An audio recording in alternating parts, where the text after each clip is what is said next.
base station. And base station, you would, after receiving the signal from the antenna, and just to combine with what we have just mentioned earlier, it would first get the wave signal, right? Then you need to do a conversion to convert it to a digital, to things like this. And this function is performed by the cell. It's make the conversion, right? Because when the signal transfer wirelessly is always done by analog, by waves, all right? And only until you receive, because you can think about this, why do we want to transform the signal to 0 and 1? Okay, because just like our computer only recognize 0 and 1 or digital. Okay, but for sound or for transfer wirelessly, it can only be done through analog, through this wave. Okay, so just a review of your physics days, right? Waves and also the digits. Okay, so and this is a CDMA wireless network. So just also to give you the information. So the mobile phones here, we call it mobile user, and here's the network. You receive the signal from the mobile user, okay, through the antenna. Then we have this base station controller, just like I mentioned. Then it also connect to some mobile switch center. We call it MSC, and then later transfer to other area, okay. And this cloud that we see is we call PSTN, public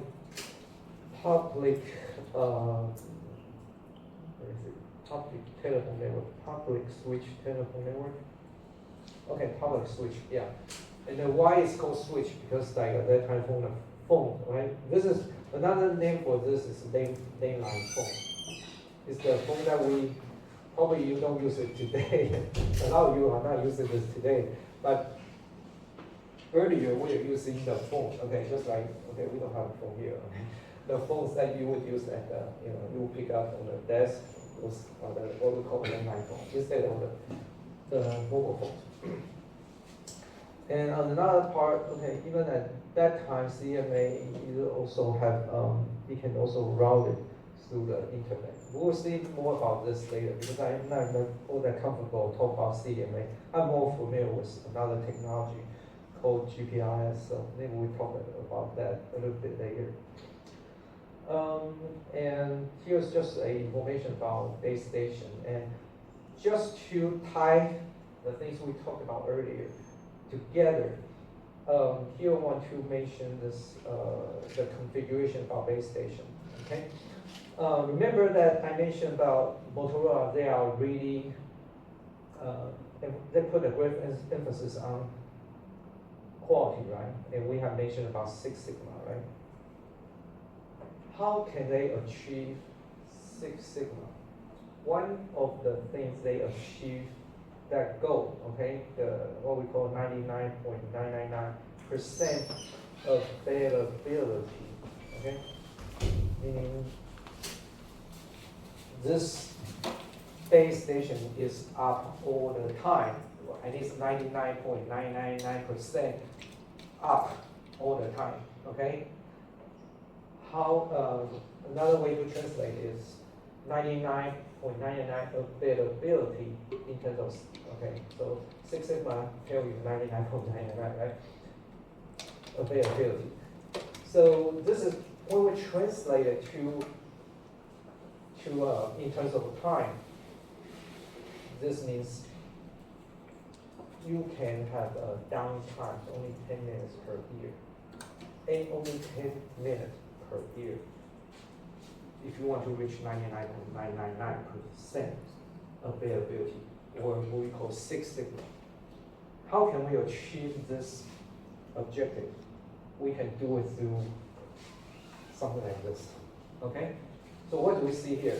This mobile M1, M2, M3, you can think this as the, what we call it, interface, okay? You can think of this as a controller, right? Controller. We have three controllers actually 4 controller actually, but one particular one is kind of unique.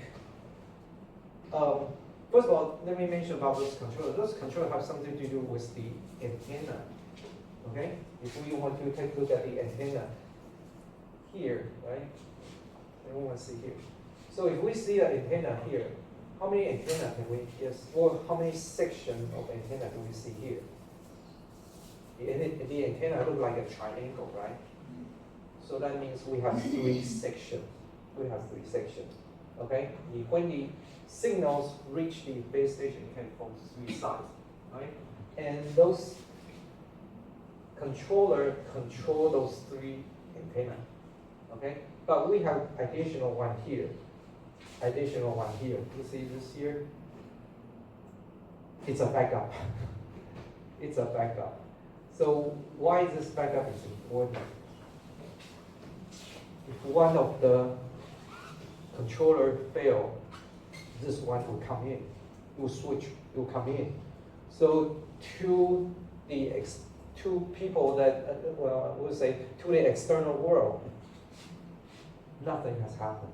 Because the switch happened so fast, the general public will not notice something wrong with the base station. You see, so you know how they achieve this? This is one of the tricks they do, is they have backup. When it fails, so you can see all those controllers, they're all connected, they're all interconnected. So, well, so for example, if the first controller fails, this one will take over. It will take over, right? So it still functions as nothing has happened, right? So one of the tricks they use to achieve 6 sigma is to back up, right? And then I'll spend some time to talk about Nokia, okay? Nokia, first of all, does anyone know which company is the Nokia based at? What's the headquarters of Nokia? Anyone? Okay, if I ask this question, it's about, yeah, Finland, right? Finland. Finland, do you know where Finland is at? Yeah. Europe. Europe. It's in Europe. Yeah. What part of Europe? Europe. North part of Europe, right? It's actually close to Russia, okay? Close to Russia, right? So Nokia is and actually Finland is not a big country, right? The population only about 5 million, is even far less than the population in Taiwan. It's a small country, right? But once they have a company that's almost dominate the mobile phone market around the world. So can you imagine that? And it also has something to do with what we have just mentioned about Motorola. Because I don't know if you remember that history or if you know that history. After Motorola failed, which company become number 1? Nokia. Okay, Nokia took over the market share from Motorola after what we mentioned earlier about the technology shift.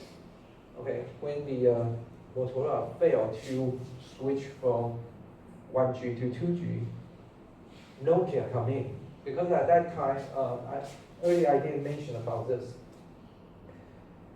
one here. What happened is, at that time, 1G to 2G, there's a story associated with this. Okay, I just mentioned, right, because it's a technology transformation, right, from analog to digital. At that time, this one company asked Motorola to make a switch. That company is called AT&T. AT&T is like the largest, one of the largest company, mobile phone phone companies. The largest phone company in U.S., just like the Chunghwa Telecom here in Taiwan. It's a large company, right? So at that time, because they realized the technology, there's some sort of technology shift is going to happen. So they asked Motorola to make this switch because AT&T was their customer, was their biggest customer.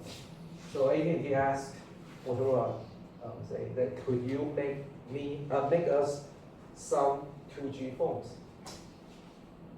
And can you imagine what Motorola told them? Motorola told them no. Okay, not only no, they also threatened AT&T. If you make this demand, I'm going to withdraw our best product from the market. So if you are into marketing, maybe this would history maybe give you some idea. Right? We would withdraw these phones, okay? These phones from your shelf. We'll withdraw this phone from your. You no longer can sell this phone. We are not going to supply you with this phone, okay? This phone at that time is one of the biggest, the best seller around that time. This phone is called StarTAC. StarTAC. So if you are into the TV series called Star Trek, possibly you will notice this phone. The name of this phone comes from that TV series called Star Trek. Okay, StarTAC. It's quite small phone. Okay, and you can fit at your palm. Okay, so small can fit at your palm, within your palm. Okay. All right. So basically, that's the history. And it's headquartered in Finland.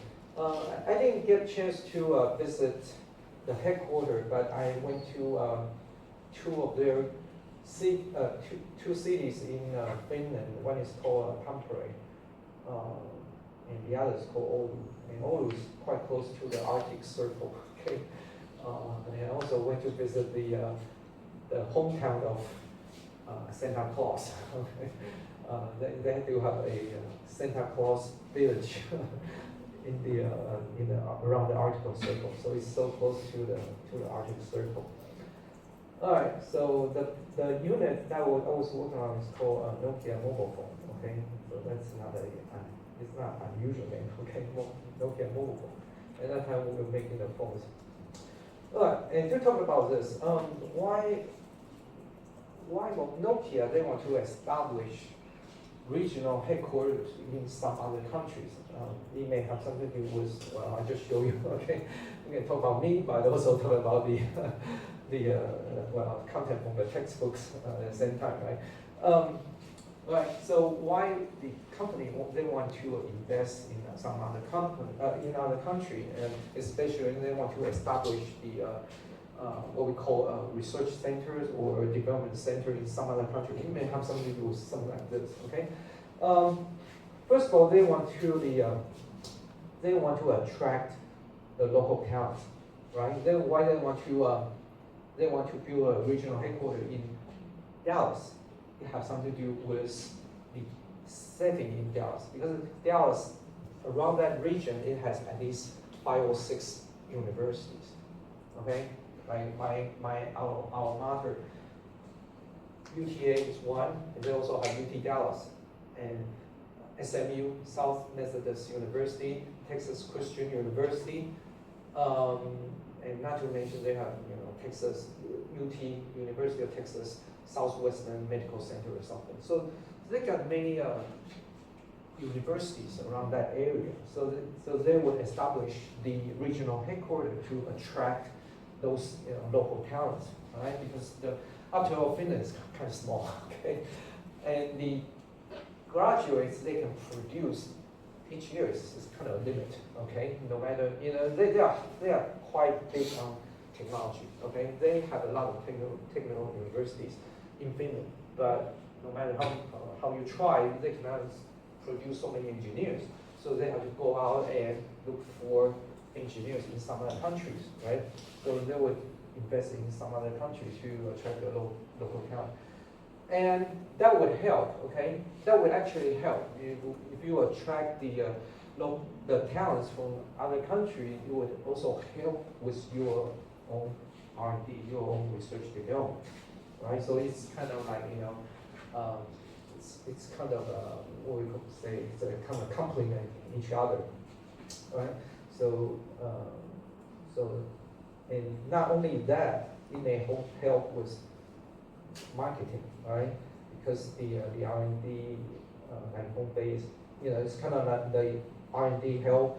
The foreign R&D help with the local with the home base R&D site, and the home base can also exporting the R&D sites abroad, and it's kind of like I say, it's kind of complement each other. And later you can help with the foreign manufacturing or with the foreign marketing, right? So it's kind of like it's kind of win-win situation. And especially like if we want to talk about innovation, especially in the organization always want to talk about innovation, right? So that has something to do with your two things. One it has to do with your capabilities. Okay, the capabilities exist inside or outside. Okay, if it's not one of your capabilities, then then you may want to consider to invest in some other countries or to bring those innovations to your own company. All right, so we can make it up as a quadrant, 4 quadrants. One is that if the capability exists outside and you want it to be autonomous, all right, then you can choose this path, go virtual. And that's what Nokia did, is that they established the R&D center in Dallas, but it still belongs to Nokia. So we have a Dallas Nokia Research Center or Nokia Research and Development Center. But it's still Nokia, okay? It's still Nokia brand, right? So it's called virtual. And actually at that time, that's what we do. That's the relationship we have with Finland, is that we would have teams in Dallas. We also have teams in Finland. And we work on different part of a same project. Okay, we split up the task, okay, into different projects, but we actually work on the same large, or we can call it as a program. It's actually a same large program, but we divide it into several projects, and different teams at different countries actually work on different projects, but we communicate with each other quite often. Like one time we communicate almost every week. We need to talk with our co-workers in Finland, okay, virtually, right? But we did fly to Finland to talk with them face to face. But a lot of times that we just communicate with each other through the conference calls. We have the equipment, we have the video. Well, at that time we don't necessarily have the video conferencing equipment, but we do have we did talk with each other through the conference calls. And so that's the path we can choose, is to do this go virtual. This is if you want to be autonomous, meaning that like I say, we still like Nokia brand. So if the capability, if you don't have that capability, okay, and it must be created.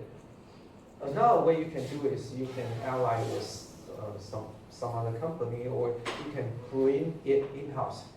So if we bring in-house, meaning like what? Another name for this is called corporate merger.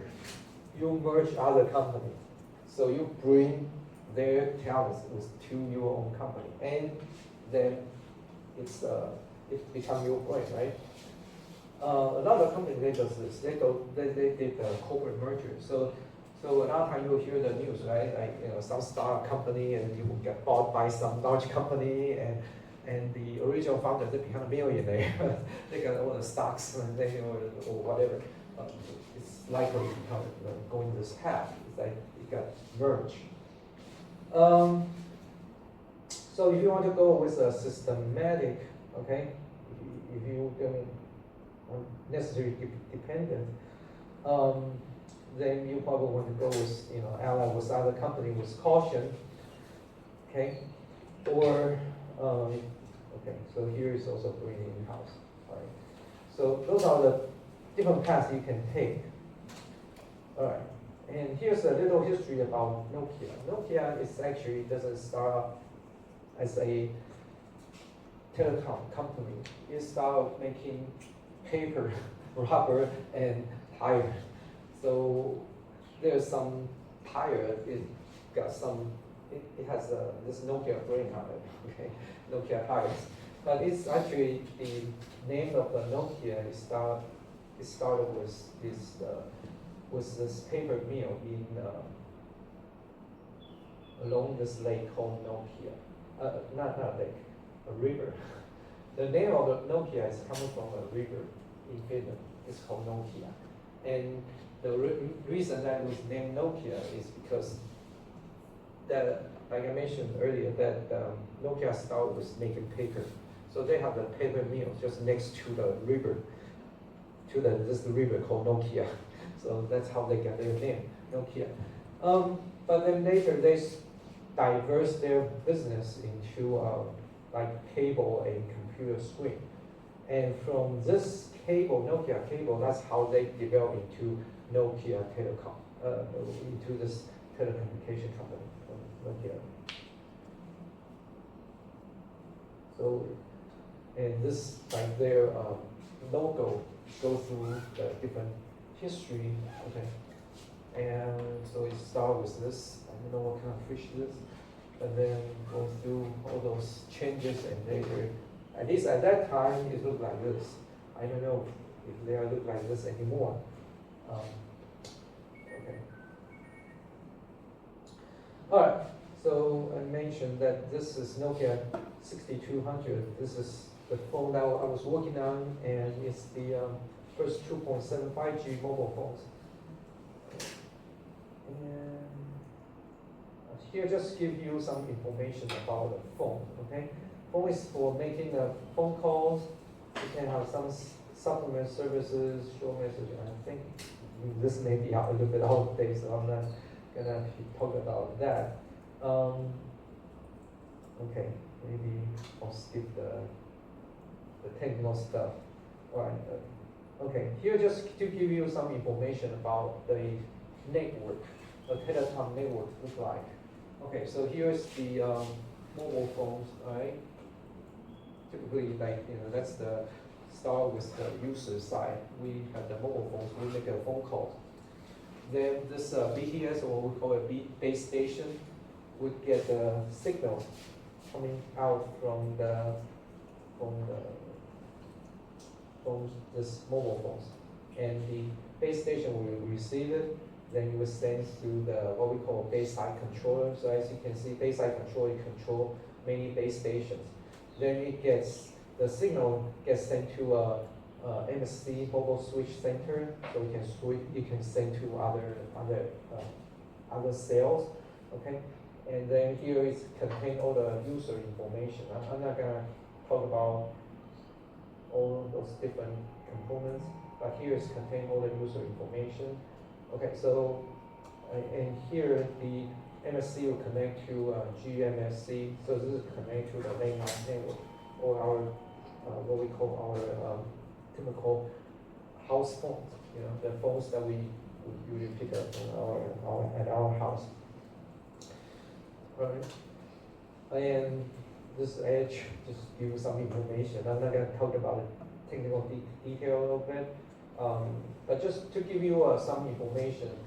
Like I just mentioned about the at that time, Finland and our teams in Dallas, we are like doing virtual team kind of stuff.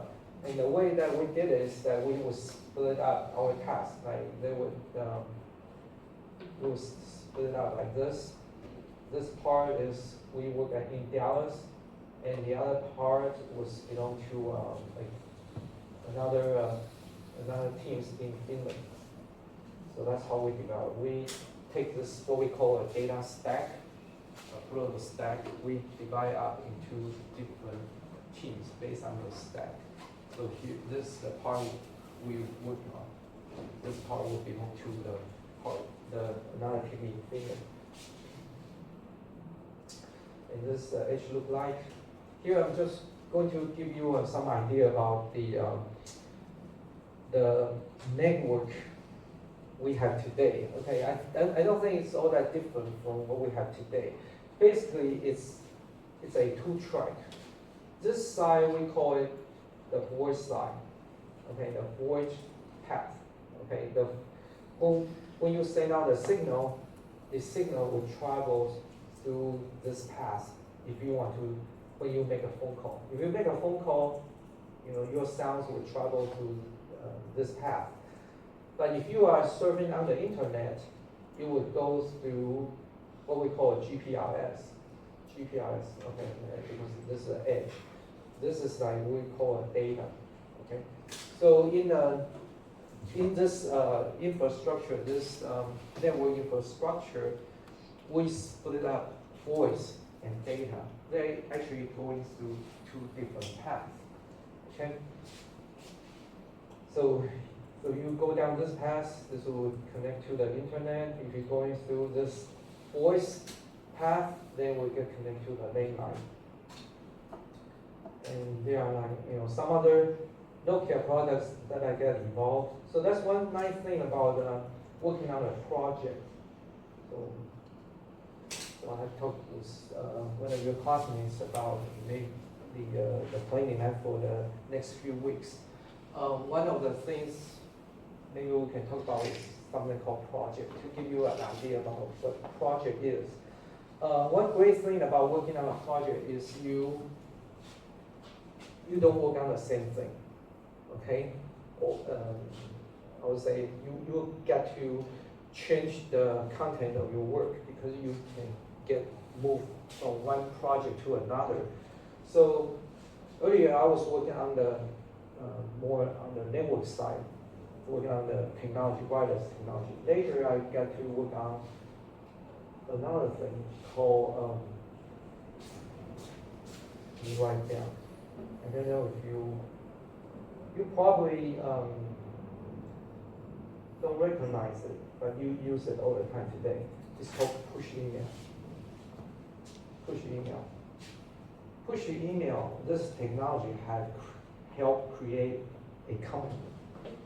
And that company is called BlackBerry. Have you heard about this company before? BlackBerry?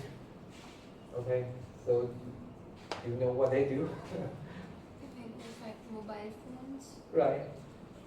So what kind of mobile phone? What's the important function on their mobile phone?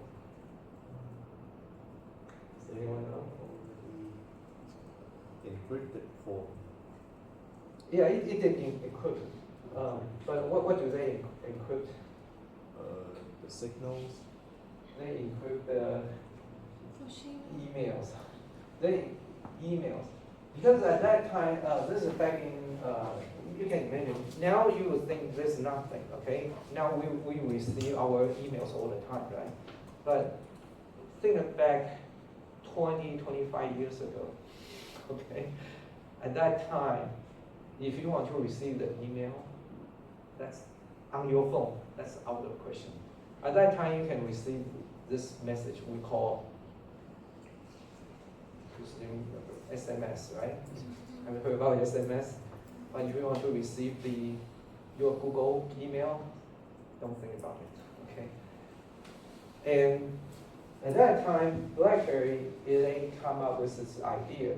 They can send your corporate email to your mobile phone. And just with this major technology, it helped create BlackBerry. Because having emails on your mobile phones is so important. For one group of people, we call them business user, right?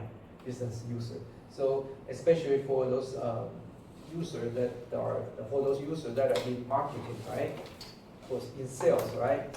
You need to talk with your customers. So you are not in office all the time. You are travel all the time. When you travel, you want to, right, what do you want to do? You won't want to read your emails, right? You want to read your email. So BlackBerry make that happen. Okay, it allows you to read your emails on your phone, in your phone. And that's how create BlackBerry, right? And that's another project I did in Nokia, is they try to put technology, the BlackBerry technology on the phone, okay? So you can see like this phone, they can open this phone and look like a keyboard. So you can send your email, okay? And that's the thing. Okay. So at that time, this is like, one of the great technology you can have is you can send mail. Today we don't think this is so common. We don't even notice it. But at that time, this is one of the great revolutions in mobile phone technology.